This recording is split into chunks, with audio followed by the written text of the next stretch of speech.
Doctor doctor साहब, क्या बात है? What's the problem? डॉक्टर साहब, मेरा नाम रघु है, मेरा भाई है। इसको सांस लेने में बहुत तकलीफ हो रही है डॉक्टर साहब। इसको एडमिट कर लीजिए डॉक्टर साहब, प्लीज़ इसकी जान बचा लीजिए। घबराइए नहीं, हम देख रहे हैं।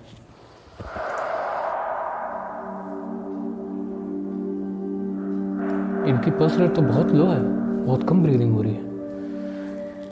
बस इन्हें जल्दी से जल्दी आईसीयू में भर्ती करो। देखिए, आप पैनिक मत कीजिए, जैसा भी होता है हम आपको अभी रिपोर्ट करते हैं। आप तब तक बाहर वेट कीजिए, ओके?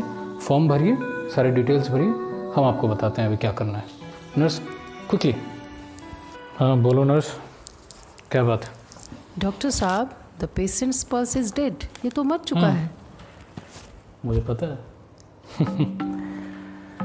अरे इडियट, तुम जानती हो कि वो मरा हुआ है, मैं जानता हूँ कि वो मरा हुआ है। वो गधा बाहर जो इसको लेके आया उसे थोड़ी पता है कि ये मरा हुआ है। एक बात हमेशा याद रखो, जब बकरा खुद चल के कसाई के पास आए तो कसाई उसे पुचकारता नहीं, बड़े प्यार से चाकू गर्म करके काटता है। समझ में आया? तो जब ये हमारे पास खुद आया है तो हमारी चांदी है ना। तुम इसकी चिंता मत करो, मैं इसको डोज दे के आता हूँ, ठीक है? सर, एक 12 हाँ, साल बोलो। के लड़के का एपेंडिसाइटिस का केस है। ओके। क्यों ना उसकी किडनी हमारे काम है। आ जाए। वाह, चलो मैं चलता हूँ, मैं भी देखता हूँ। इस बार मुझे ही ऑपरेशन करने दीजिए। I क्या will बात do है, it right. तुम भी शिकारी बनी गई आखिर। हाँ ओके, सो अच्छे से इसको ऑपरेट करना और किसी भी तरह की मिस्टेक नहीं होनी चाहिए किडनी निकालने में, राइट? यू गो देयर, कोई कॉम्प्लिकेशन आती है जस्ट कॉल मी, ठीक है? Yes, sir. चलो। पेशेंट नेम गोपी सिंह, गार्जियन मिस्टर रघु। अच्छा आप हैं? इधर आइए। देखिए रघु जी, आपके भाई गोपी की हालत बहुत ही क्रिटिकल है। इनका पल्स रेट बहुत लो है, सांस जैसा आपने भी बताया था बहुत कम है। सो फिलहाल हमने इन्हें ऑक्सीजन सिलेंडर लगा दिया है और आगे भी और लगेगा। अगर इनकी हालत और बिगड़ती है इन्हें वेंटिलेटर पर चढ़ाना पड़ेगा। बट एक बात आपको मैं क्लियरली बता देना चाहता हूँ कि अभी की सिचुएशन आपको पता है, ऑक्सीजन सिलेंडर मिल नहीं रहे हैं। एक्चुअली हमने खुद ब्लैक में ख़रीदा है, ये अंदर की बात है, मैं आपको बता रहा हूँ। सो बहुत हाई कॉस्ट का सिलेंडर है, तो वो सारे चार्जेस हम आप पे ऐड करेंगे if you are feeling comfortable in it. पैसा पानी की तरफ बह जाए, मेरे भाई की जान बचनी चाहिए। डॉक्टर साहब प्लीज़ हर संभव मदद कीजिए आप, बिना आपकी मदद के कुछ नहीं हो सकता। प्लीज़ डॉक्टर साहब बचाइए हमारे भाई को। तो एक काम कीजिए, कुछ मेडिसिन है, इंजेक्शन है, सलाइन है, सब हमने लिख दिया है। आप काउंटर पर जाकर हमारे स्टोर से लेंगे, आपको 10% डिस्काउंट भी मिलेगा, राइट? लाके पहुंचवा दीजिए और जैसा डिटेल होगा जो होगा हम आपको इन्फॉर्म करेंगे। Now take your seat.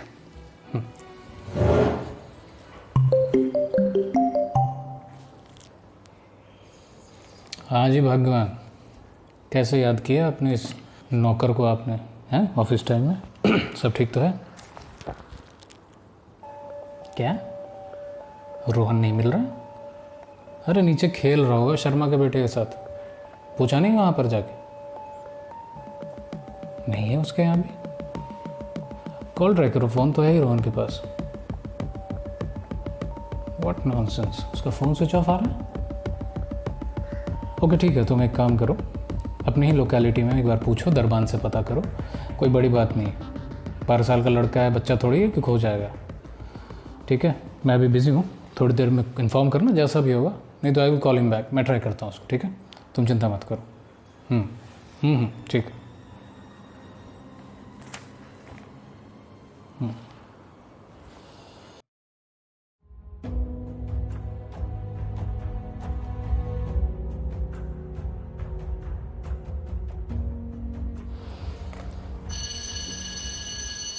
वो मिस्टर रघु को भेजो। मैं come sir, please have a seat. जी कहिए सर। हाँ तो mister Raghu, we have tried our best. बीच में आपके भाई की तबीयत में थोड़ा सा सुधार था, पल्स रेट भी नॉर्मल हुआ था, बट अचानक सीवियर हो गई उनकी कंडीशन बहुत ज़्यादा, ब्रीदिंग में बहुत प्रॉब्लम होने लगी और I am sorry to say that he succumbed to corona. We tried our level best, but what can we do? जी sir, it's very tough time for each one of us. अच्छा, खैर अब क्या ही किया जा सकता है। तो कोरोना सरकारी नॉर्म्स के हिसाब से हमने आपके भाई की बॉडी को बॉडी बैग में डाल दिया है और एक आदमी उसको क्रिमेट करने ले जा सकता है। तो I think you are going to do that and for that you have to buy a PPE kit और आप हमारे स्टोर से ले सकते हैं, वो बेनिफिशियल रहेगा और यहीं से आप एम्बुलेंस बुक करा कर ले जाइए। एंड बाय द वे उससे पहले आप ये रहा आपका बिल, इसे पे कर दीजिए और उसके बाद आप अपने भाई की बॉडी को ले जा सकते हैं।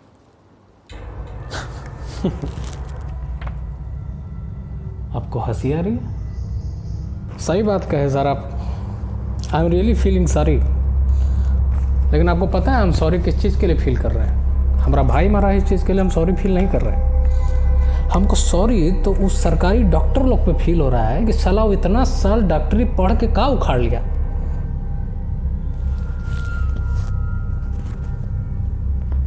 बताइए, कल हमारा भाई को सरकारी अस्पताल वाला सब पुर्जा दे के कहा कि तो मर गया। अभी कैसे मरा है? हार्ट अटैक से मरा है।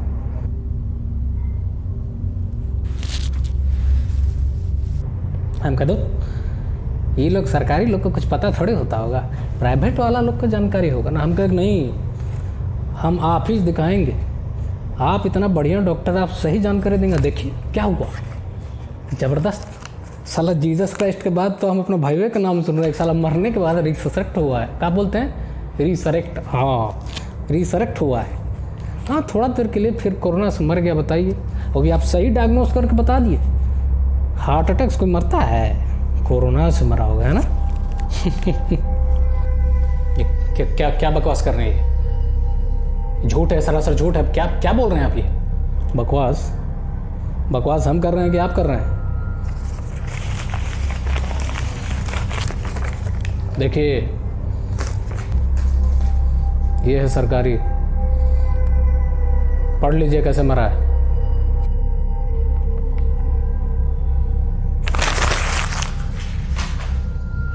ना रहेगा सबूत, ना रहेगा कोई प्रूफ। अब यहां से लेके जाइए। आपको क्या लगता है एक वो आपको हम जो दिए हैं वो ओरिजिनल है? ओरिजिनल होता भी आप फाड़ के फेंक देंगे तो हम इतना बुड़बक हैं कि हम आपका प्रूफ नहीं रखेंगे। भैया लाइव चल रहे हैं आप, रिकॉर्डिंग हो रहा है आपका। ए, कैमरा बंद कर, कैमरा बंद कर। ले बैठे अपने सीट पे, चुपचाप वहीं रहिए जहाँ है, सबके लिए बढ़िया होगा, समझ गए?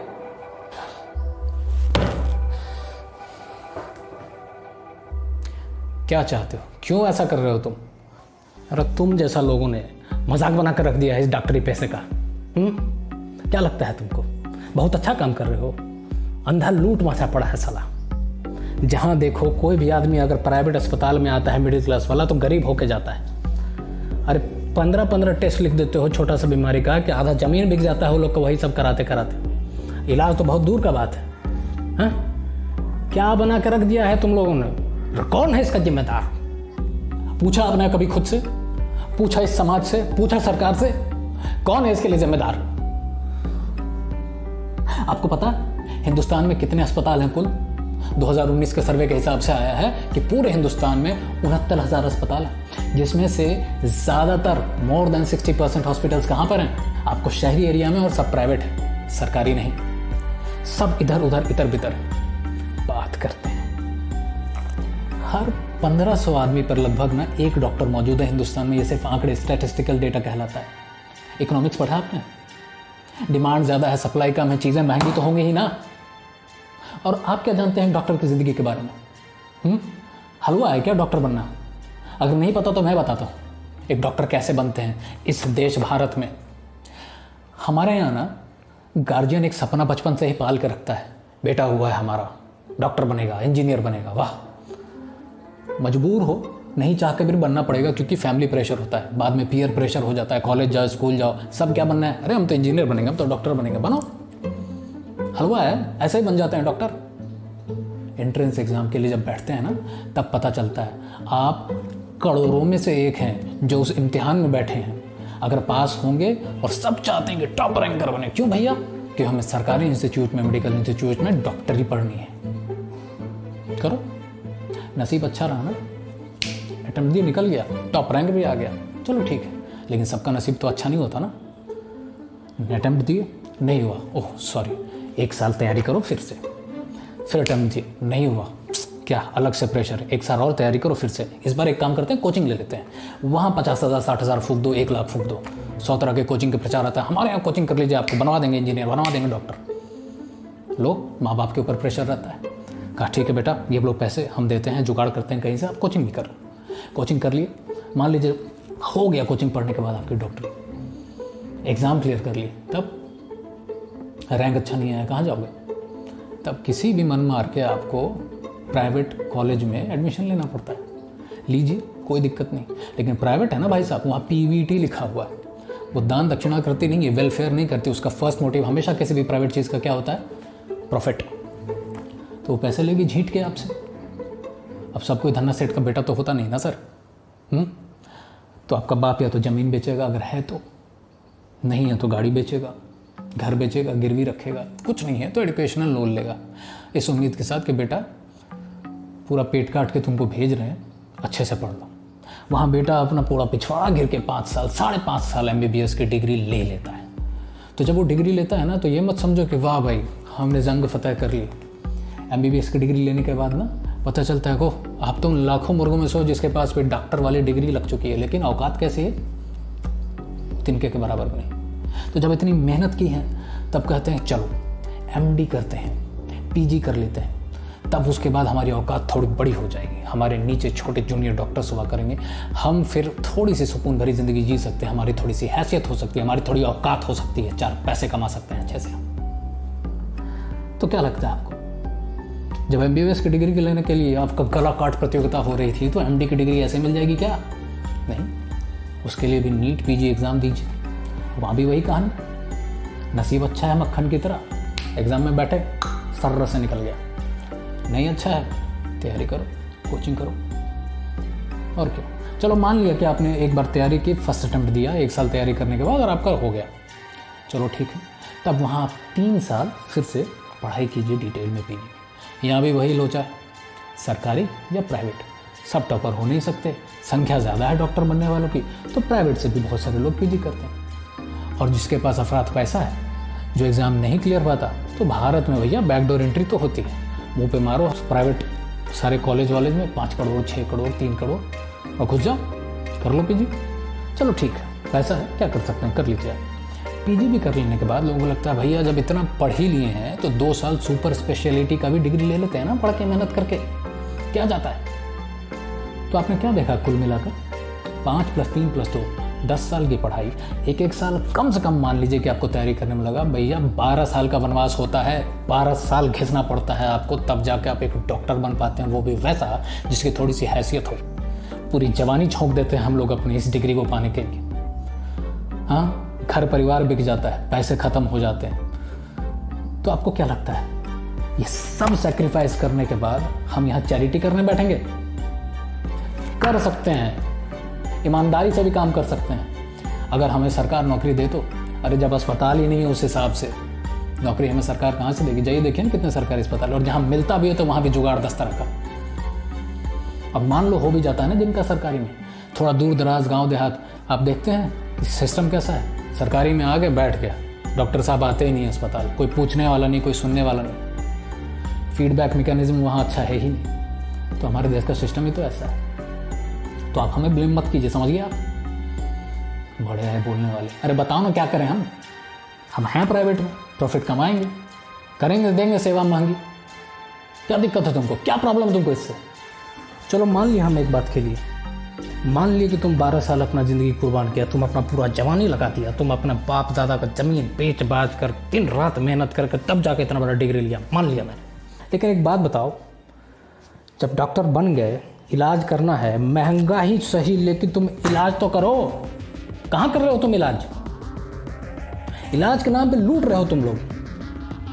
अरे जो बीमारी है उस बीमारी का इलाज के जगह तुम 15 बीमारी का टेस्ट कराते हो, वो भी इतना महंगा टेस्ट जिसकी ज़रूरत नहीं। तुम साधारण आदमी को अगर छोटे से डोज में भी अगर उसकी बीमारी ठीक हो जाएगी, तुम एक्स्ट्रा डोजेज देते हो, महंगी दवाइयाँ रिकमेंड करते हो, साला उसका ज़मीन बिक जाएगा तुम अपना पैसा बनाने के चक्कर में। तुम्हारे जैसे जितने भी करप्ट लोग ना, तुम पेशेंट को पेशेंट नहीं समझते, तुम पेशेंट को समझते हो सोने का घड़ा। जब तक पूरा खाली ना कर दो उसको, पूरा लूट लो।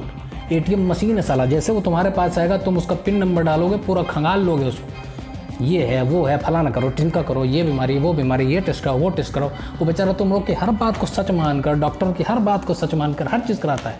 नतीजा क्या होता है? इलाज तो कोसों दूर का बात है, बेचारा गरीबी से मर जाता है उसका पूरा परिवार। शर्म नहीं आती तुम लोगों को ज़रा से भी? हाँ, ठीक है तुमको पैसा कमाना है, ठीक है तुम्हारे साथ अन्याय हुआ, ठीक है तुम्हारे साथ गलत हुआ, लेकिन इसका मतलब ये थोड़ी तुम वही गलती अपने से नीचे वाले लोगों के साथ दोहराओगे। डॉक्टर हो तुम, हैवान नहीं, लेकिन तुमने हैवानियत की सारी सीमा पार कर दी। साले बच्चों की किडनी तक के बेचने का काम करने लगे तुम। मेरे बेटे को 3 महीने पहले तुमने ही जान से मारा था, उसको किडनी बेच करके। हाँ, बच्चे से याद आया, तुम्हारा बेटा कैसा है? बात हुई, मिला? तुम्हें कैसे पता मेरे बेटे के बारे में? खुद हिला रही हो। चलो अपने घर फ़ोन करके पूछ, कहाँ है तेरा बेटा?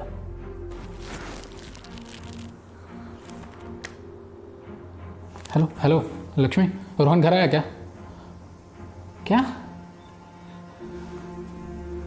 सुनो, चिंता मत करो, रोहन को मैं सही सलामत घर लेके आ जाऊंगा। वो वादा मत करो डॉक्टर जिसको पूरा नहीं कर सकते। Where the hell is my son, you bastard? Right? औकात में, समझा?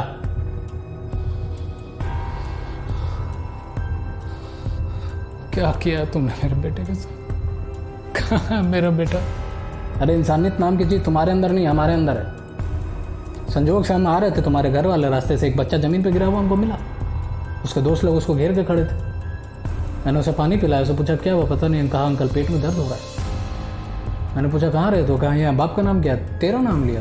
तब मेरे दिमाग में ख्याल आया क्यों ना मैं इसे तेरे हॉस्पिटल ले आता हूँ इलाज करा। लेकिन मैंने तेरे बेटे को बोला कि चलो तुम्हारे पापा के हॉस्पिटल ले जाते हैं, लेकिन ये मत बताना कि तुम आए हो वहाँ पर। सरप्राइज़ देते हैं, देखो तुम्हारे पापा के हॉस्पिटल के लोग तुम्हारे साथ कितना अच्छा ट्रीटमेंट करते हैं। पता कर कहाँ है तेरा बेटा? तेरे हॉस्पिटल में है। नर्स, नर्स, नर्स, कहाँ पर तुम? क्या तुमने कोई 12-13 साल का बच्चा? God damn it!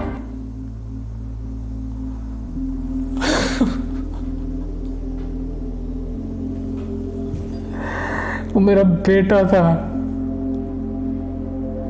Bastard, you killed him.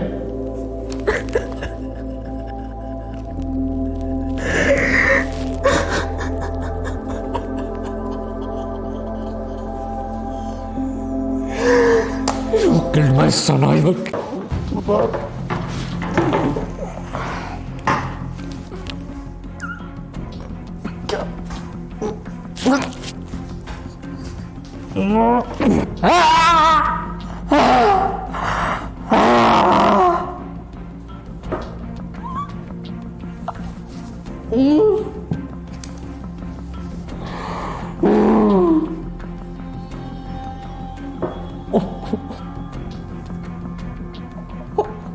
चल चुप। अरे तेरे रोने पे तो काल को भी तरस नहीं आएगा बे। तूने अपनी ही लंका में आग लगाई है।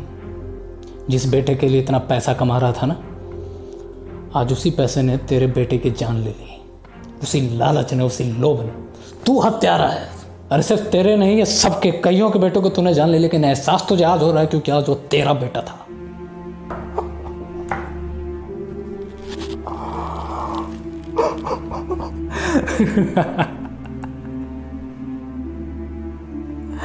किसके लिए कमा रहा था तू इतना पैसा? हाँ, कहाँ गई तेरी कमाई? तेरे इस हराम के धंधे ने तेरे ही बेटे को खा गया। जानता है तेरे जैसे लोग क्या है? देख मैं समझाता हूं। ये सफेद कपड़ा, इसी सफेद कपड़े से तेरे जैसे डॉक्टर और नेताओं के कुर्ते पजामे सिलते हैं। सफेदी भाईचारा, ईमानदारी, शांति, प्यार का प्रतीक है। ये जितने भी छोटे छोटे छोटे छोटे सफ़ेद दाने हैं ना, ये भारत के, दुनिया के हर उस डॉक्टर के लिए है जिसका मकसद ये है कि वो लोगों की जान बचाए। लेकिन इस समाज में तेरे जैसे हरामजादे डॉक्टर आके इस पे ये धब्बा लगा जाते हैं।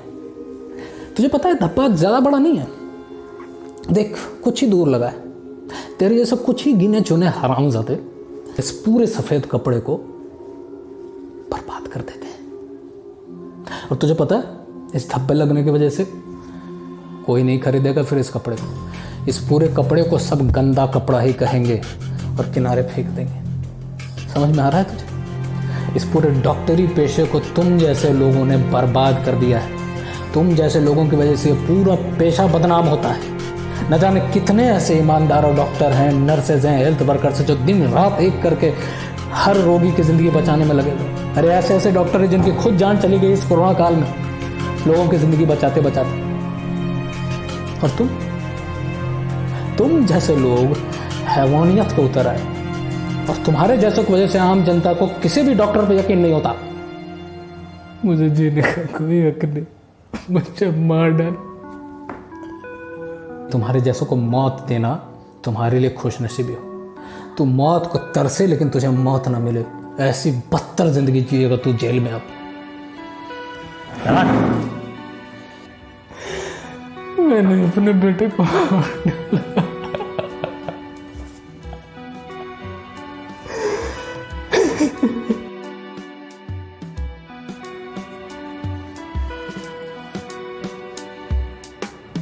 हेलो रोहन बेटा, आप अपने घर पहुंच गए? वेरी गुड, थैंक यू, आपने मेरे को बहुत हेल्प की। अच्छा वो चॉकलेट खा लेना, मैंने आपके लिए दी थी। और जो फ़ोन जिस पे अभी आप बात कर रहे हैं ना, जो मैंने आपको अभी दिया था थोड़ी देर पहले, अब इस फ़ोन से बैटरी निकाल कर इस फ़ोन को अपने घर के बगल वाले पोखर में चुपचाप फेंक देना, ठीक है? आज शाम को मम्मी को जाकर बोलना कि मम्मी मुझे चोट लगी थी, ठीक हो गया। और आज शाम 7 बजे का न्यूज़ ज़रूर देखना, आज उस पर पापा आने वाले हैं, ठीक है बेटा? जाओ। आपको क्या लगा?